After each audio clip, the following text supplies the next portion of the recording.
Greetings, everyone. This is Rock and Roll Spot coming at you with the weekly comic book roundup. We've covered most of this week's books, and now it's on to the home stretch. And I know this looks like a bit of a daunting stack, but there are a few variants.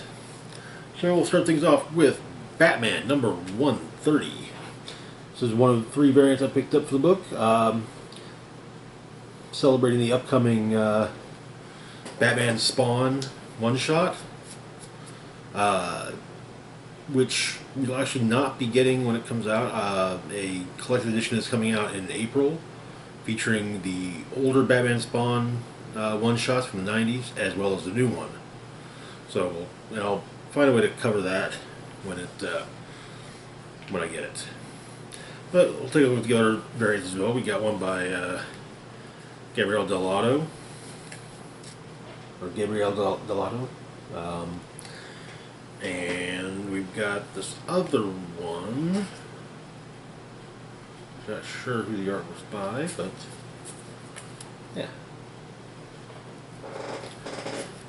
Fun times.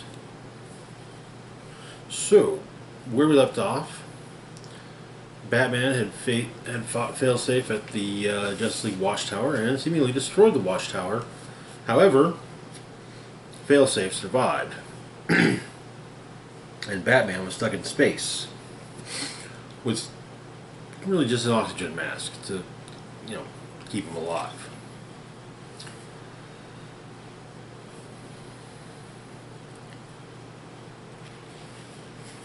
He uses his grapple gun to give himself some propulsion. Gets the oxygen tank out of one of the League's ships, connects it to his oxygen mask, and continues to use, and does what he can to use the boosters on a chunk of the ship to get him back to Earth.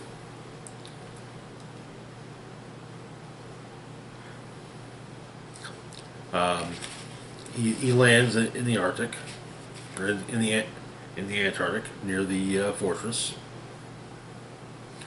Superman is undergoing solar therapy and knows Batman's there. But Batman walks into the fortress and explains he's going to need some a few things. But Failsafe has arrived. So Superman suits up, puts on a degree of armor, and goes after Failsafe. However, Failsafe explains that he knows things that even Superman doesn't know. Just like humans, Kryptonians have pressure points. Which, yeah, he hits one, which basically causes Superman to involuntarily let loose with his heat vision.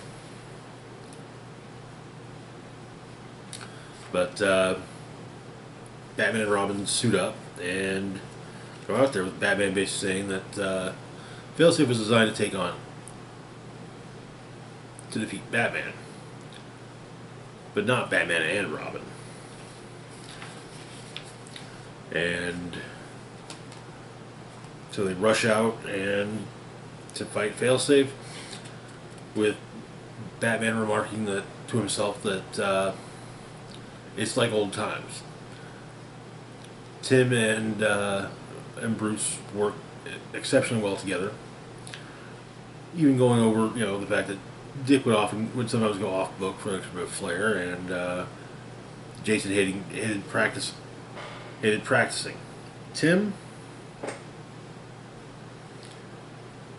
he loves the teamwork.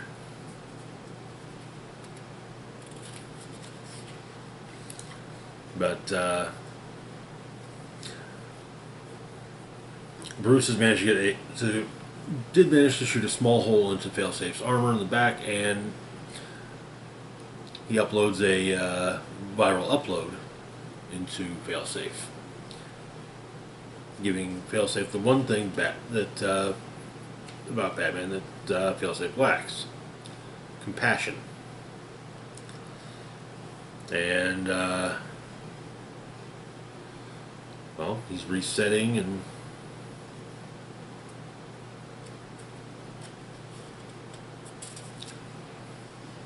And then seemingly Failsafe destroys Batman, saying that that was compassion. Then leaves.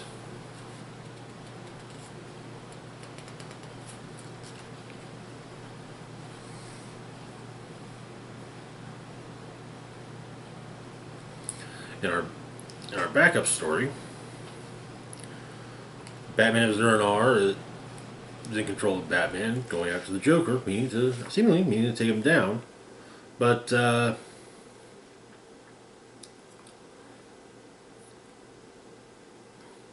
Batman and some of the other aspects of his mind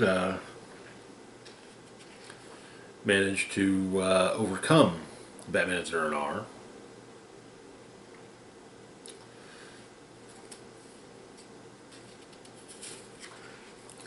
And he, after having dropped Joker from a window, he uses a line gun to stop his fall. And so he finds a way to bury the Zernar persona and begins work on Failsafe.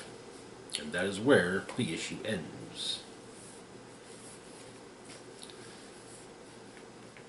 Didn't appear there was any actual means of escape for Batman there. He's Batman, probably the biggest moneymaker that DC's got, so yeah, he's going to be fine, but still. Moving on, though, to our next book, we've got The Joker, The Man Who Stopped Laughing, number 3. With another Batman Spawn cover. Alright, so, where we left off, the other Joker had gone to visit Harley.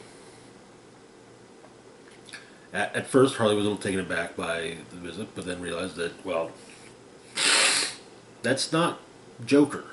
Or at least not the Joker she knows. And Jason Todd showed up as well.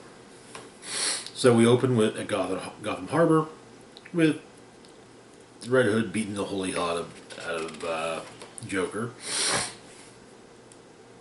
And Harley trying to get them to not trash her ferry. But Joker gets knocked into the water. And Jason shoots a few rounds into the water, one of them going through Joker's leg. And we learn Harley's nickname for Jason, Sad Robin. With the presumably real Joker at the Hall of Doom, well, Joker's going to meet with his buddies, the Legion of Doom. And some of his henchmen dressed up in mock-ups of the Legion of Doom's outfits. But Lex informs them that they have no need for the Joker anymore, as Punchline has joined their ranks, and Punchline brings everything the Joker brings to the table, except questionable loyalties.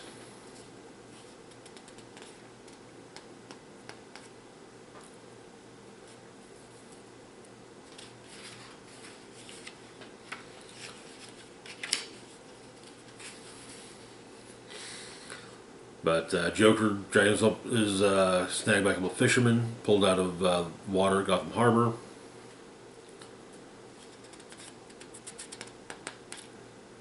Ends up mugging them.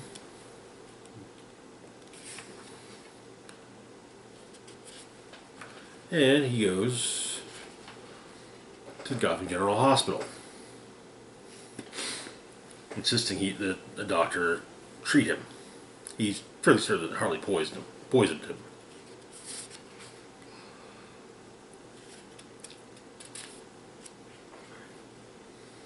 And he shows the various bullet wounds he's received. A few in the torso, one in the leg, and of course, the one in the head. But he talks the doctor into removing the bullet in the head. But it seems like things go quite awry. He claims there's a bomb in the building. Across town, Jason Todd gets into a fight with some cops, overhears radio talking about a bomb threat at Gotham General, and he heads over there. as Joker is leaving, having seemingly killed the good doctor who took care of him, as the police show up. In our backup story, this is apparently one not set between any particular Joker stories. Joker's at the mercy of Big Barda, being held over a train track, and Barda drops him onto the tracks. And the train hits him, cutting him in half. Jackanapes and Gabby take Joker to the hospital, and yeah, it gets a little bad. But the hospital's evacuated with the exception of Joker's henchman. Gabby tried to find any doctor who might be able to help him. Dr. Elliot,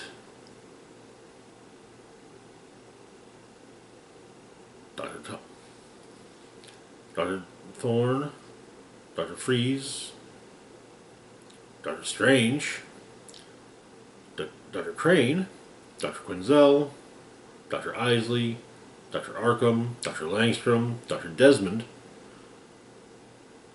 Dr. Sartorius, but he did find a doctor. Well, a professor. Professor Pig. Who basically stitches Joker's upper torso to Gabby's upper torso, and then Gabby's upper torso to Jackanapes' lower torso. And that is where the issue ends. Interesting to see Professor Pig pop up in a basically kind of being retconned into an older Batman Joker story. Well, Joker story, I guess. Moving on to our next book, we've got Poison Ivy number 7. Where we left off, Ivy had killed and consumed her creator, Dr. Jason Woodger, the Floronic Man.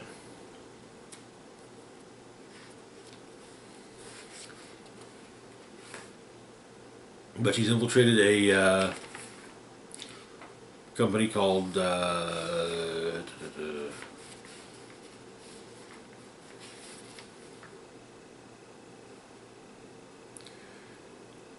Future Gas.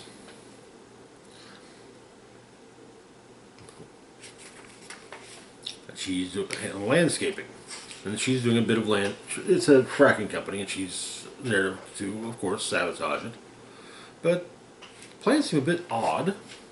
She follows a few things around, and finds the source of the oddity, the chemical being that's seeping into the ground and the plants.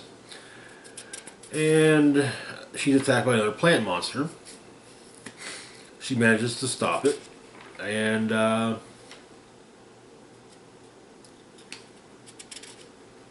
realizes that, of course, what Future Gas is using for their fracking, well, that's what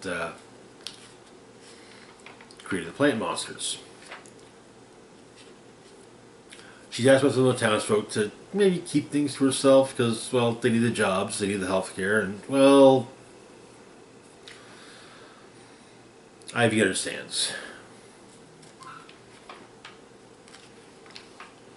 But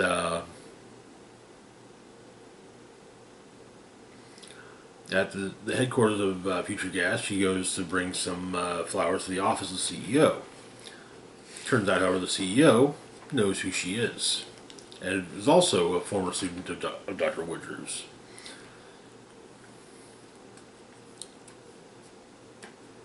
But Ivy's hit with a compound that basically knocks out all of her powers, which means that the Lamia spores are going to potentially take control. And the CEO's assistant comes in and finds Ivy in the throes of Lamia spore metamorphosis. And that is where the issue ends. I'm really digging this book. It is just it's been so good from the get go. I like the idea that there are actions Ivy takes that are technically villainous, but kind of making her out was more of an anti-hero than a villain, which I like that. I think that's given the state of the world. I think that's fitting. Moving on to our next book, we've got Sword of Azrael number 5. Where we left off, Azrael had made contact with Father Valley, an assassin who recently dealt with Catwoman, but is also a former member of the Order of Saint Dumas. So, the Templars have made their angel in rather painful manners. The armor is bolted onto her body.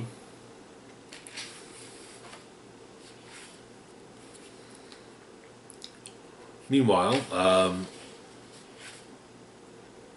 Azrael communes with Jean-Paul communes with Azrael, who is having a crisis of conscience, or a crisis of faith of sorts.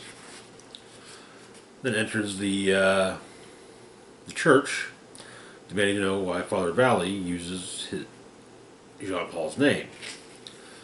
The two of them fight it out, with Father Valley passing along some of his things he knows to Jean-Paul. And Jean-Paul has his epiphany.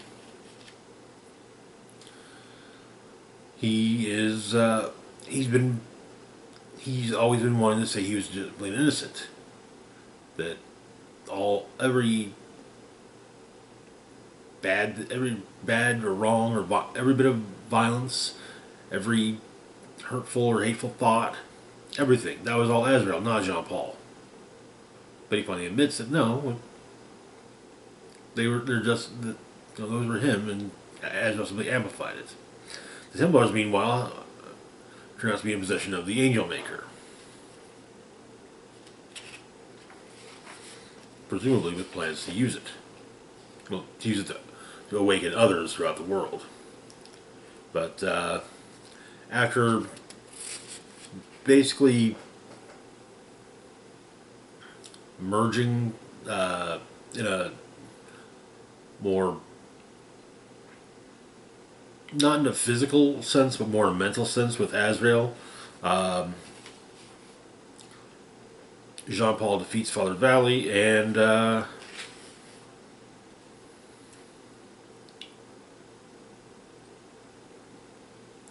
declares himself to be a fallen angel with a purpose. And so, with Valley explaining that he was supposed to be Azrael, raised by Jean-Paul's father, to spare Jean-Paul from being Azrael, well, Jean-Paul helps him up and declares him brother. And seems they're going to be working together. And that is where the issue ends.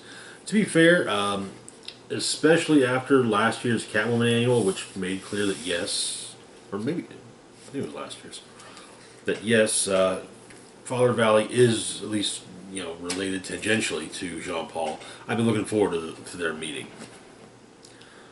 And I don't know what I was, aside from looking for the meeting, I didn't know I had no idea what to expect from such a meeting, but they did good with it. I like it.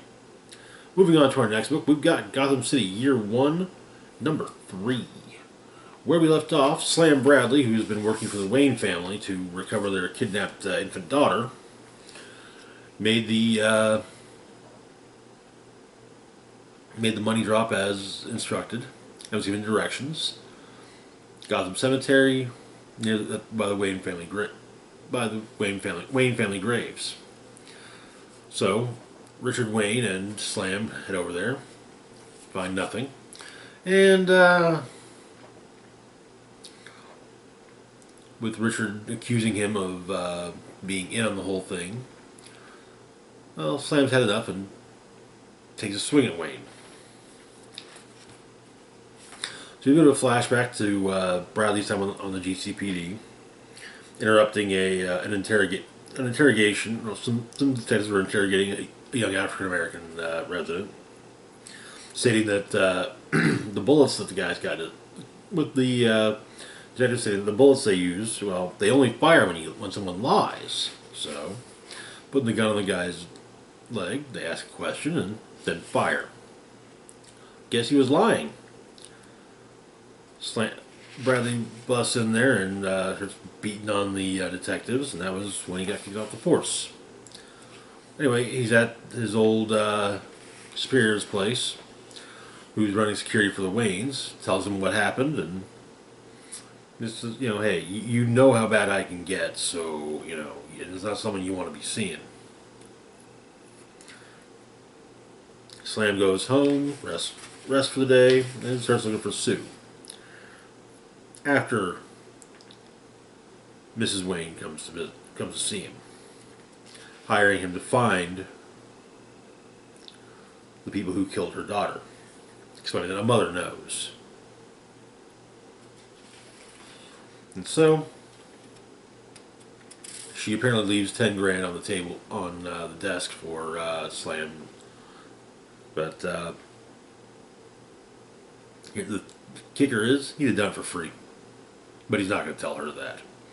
So, Bradley starts asking around the hotels,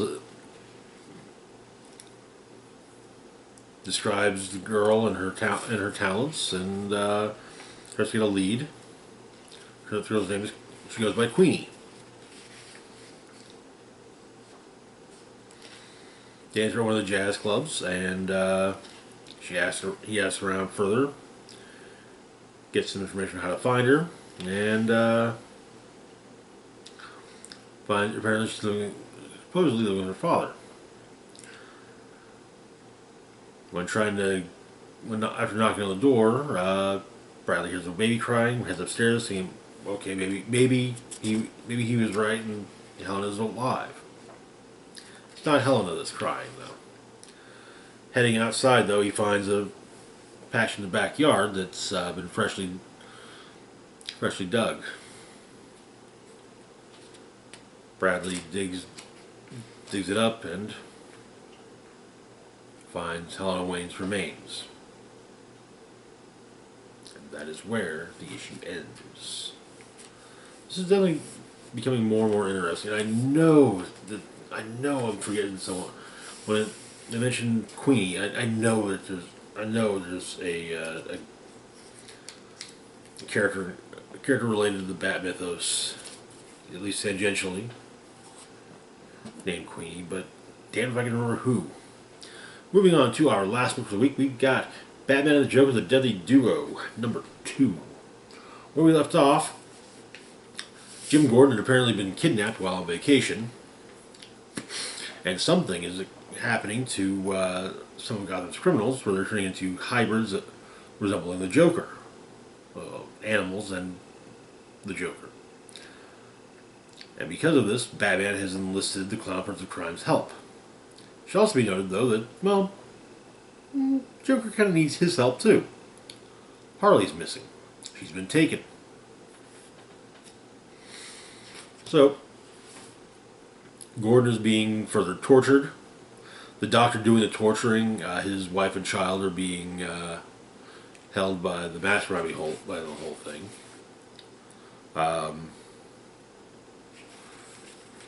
Some of the creatures attack Batman and the Joker. One of them actually taking a bite out of Batman's shoulder. But our titular deadly duo managed to escape. But the bites got Batman feeling a little lightheaded, and so climbing into the Batmobile. Joker's restrained as they head to the cave. Harley, meanwhile, is making herself a shiv out of discarded bones. But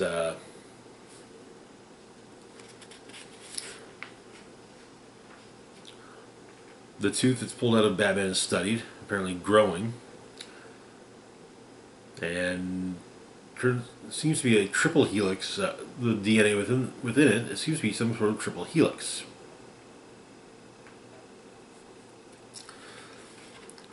Joker's little to no help, and as Batman's recovering, Dick Grayson must take his place at a Wayne Industries meeting. Among the things found on Joker was a satellite phone. The text sent to the Joker, and then another one sent to Batman. While Batman's standing outside of Wayne Recycling, which used to be a steel plant that closed down after Prohibition, and became a recycling plant and since closed down for good. But that is where our mastermind is conducting his experiments.